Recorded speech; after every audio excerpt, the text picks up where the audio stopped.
Hey, welcome to Two Doctors Homestead. This is Prepper Pantry tip of the week. I want to talk about emergency power, backup power, right? I was on the Harbor Freight website looking at portable power banks, and I won't give a brand name, but I noticed the cheapest one I could find there was about $280. It was a 400 watt battery bank or portable battery charger or solar battery, whatever you want to call them, and it had 290 watt hours of battery, and that works out to about 24 amp hours at 12 volts. So let's talk about, is it worth it? And it weighed about 7 pounds, which might be important to some people. So $280 for 400 watt output and about 24 amp hours of battery. So I want to break it down here. And I know I've mentioned this before, but really this is where you start, right? This is a basic inverter. This is your 400 watt inverter. Now this is a modified sine wave. If you want to spend a little bit more, and we'll get into that, you can get a pure sine wave for about 50 bucks. This was 20 bucks, right? I got it at Walmart. $22.40 on sale, and they're commonly on sale at Walmart, but you can shop it out. So this is a 400 watt inverter. It can either plug into a cigarette lighter or it comes with little clips, right? So the technical installation of this inverter is clip it to your battery. Obviously, in electronics, you want to be safe when you're plugging it in. You don't want to get electrocuted. 12 volt is not something you want to get hit by. So where does it start? It starts with the inverter, right? Now the inverter doesn't create power, it just converts 12 volts to 120 volts so you can plug in your coffee maker and get your coffee and charge your phone in the apocalypse, right? Or maybe you're just camping. Either one, maybe it's the same thing for some folks. So something that I wanted to bring up, right, is you've got your $20 inverter, you need your battery, you need something to tap into. Now, if you have a car, right, and I always bring this up, right, so a car battery, your typical car battery is 1,260 watt hours compared to the 290 watt hours on brand X portable battery, right? So it takes 30 minutes to an hour for your car to charge the battery. Obviously, there's a lot of things that you have to take into consideration when you're looking at that, and you burn about a half gallon of fuel per hour. So you're talking about half a gallon of gas at most, and you can charge the battery in your car, and you can plug in your inverter, and you've got 400 watts all day until you run out of gas, right? So that should be your first thought. So 20 bucks plus your car, you've got a 400 watt portable battery bank. Like, car's pretty portable. Now maybe that's not what you had in mind. You don't want to have to drive your car around. You can't park it in your bedroom to charge your cell phone. That's okay. So the next thing you need is a battery, right? And we talked about a car battery. Car batteries, I saw them at Walmart starting at about $89. As I said, typical car battery is about 1,260 watt hours compared to much less, right, on the portable battery bank. Now, if you want smaller, like I know car batteries heavy, right, you can always go smaller. They've got, I checked on Home Depot, you can get smaller 12 volt batteries starting at about 20 bucks at Home Depot. If you like, those are lead acid, right? So lead acid is going to be heavier, and if weight's a consideration, you can get lithium matching the amp hours, that 24, 28 range amp hours on that portable power station that we talked about for 280 bucks. You can get a lithium 20 amp hour-ish battery for about 80 bucks online. So now we're talking 80 bucks for the battery, 20 bucks for the inverter. You now have a equivalent setup. Instead of 280 bucks, now you're at $100, right?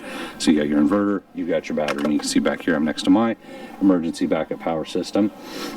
You can go bigger, right? That's the advantage of building your own system. These are 12 volt 200 amp hours in parallel, so I have 800 amp hours. So if you want to know your watt hours, you multiply 800 times 12, and that gets you your watt hours. So I got a bunch of watt hours here. These aren't super portable, right? These are about 140 pounds each. So when you're building a system yourself, you're speccing it out. You can decide each component, right? Do you want a basic cheap inverter? Do you want to go pure sine wave because you're using sensitive electronic components, and that's going to be like a $50 or up. Maybe you need more than 400 watts output, so you get a bigger inverter, but you still want it to be portable, so you get a smaller battery, knowing something you can run something big, but not for very long, right? So you can start doing that math if you build your own and pick the components you want. So then you say, how do I charge it? Well, this 20 bucks. There's a lot of 20 bucks on this video, right? This was an EverStart 6 or 12 volt battery charger maintainer, 3 amps. So if you want to be able to just plug your battery into the wall in the house to keep it charged, trickle charge when you're not using it, and then it's there in a storm, you had 20 bucks, right? So you got 20 bucks for the trickle charger, you got 20 bucks for the inverter, you have 20 bucks, 80 bucks for the battery, right? We're still less than half the cost of that name brand portable battery pack.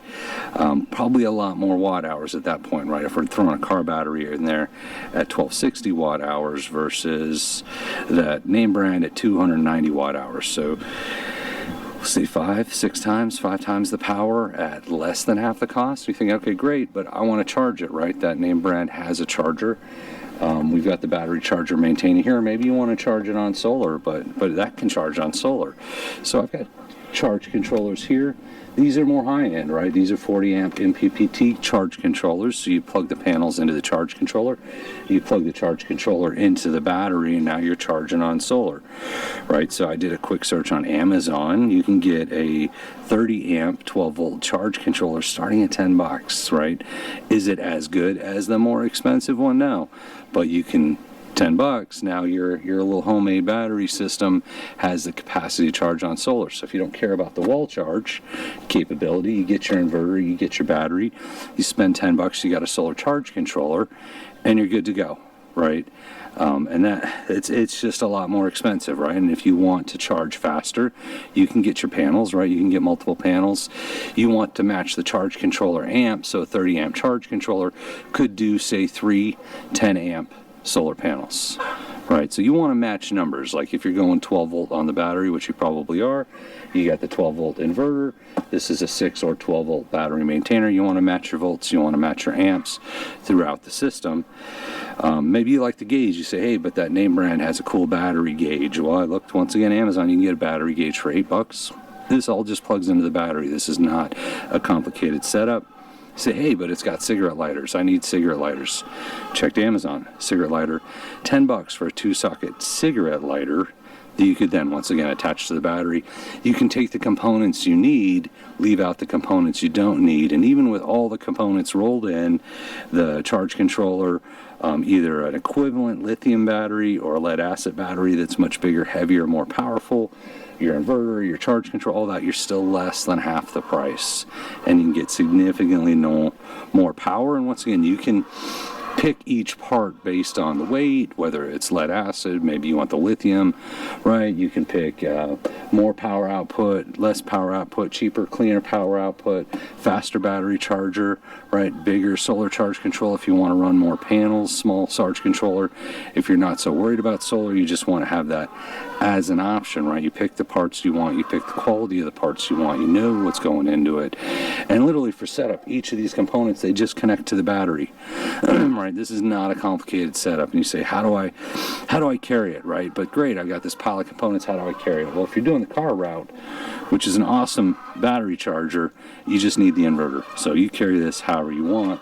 If you want to do a full setup, plus a battery, get a box, right? If you're savvy with wood, you can make a wooden box. You could buy a toolbox. You can carry the parts around in a bag, right? If you want it lightweight, go with a lithium battery. If you don't care about weight, go with a lead acid battery. If you want to charge a bunch of stuff, get a bunch of batteries. I've seen people that hook it up to a dolly, right? Because when you're talking about batteries in the 100+ pound range, I got about 600 pounds of batteries here. Obviously, I'm not putting that in a backpack. You can mount it to a dolly. You can mount it to a heavy-duty cart if you want that much power, right? And we can do a video on how to hook it up and set it up if you guys are interested. But just to understand, for emergency power, number one thing you need is just that $20 inverter, right, in your car. You can build from there.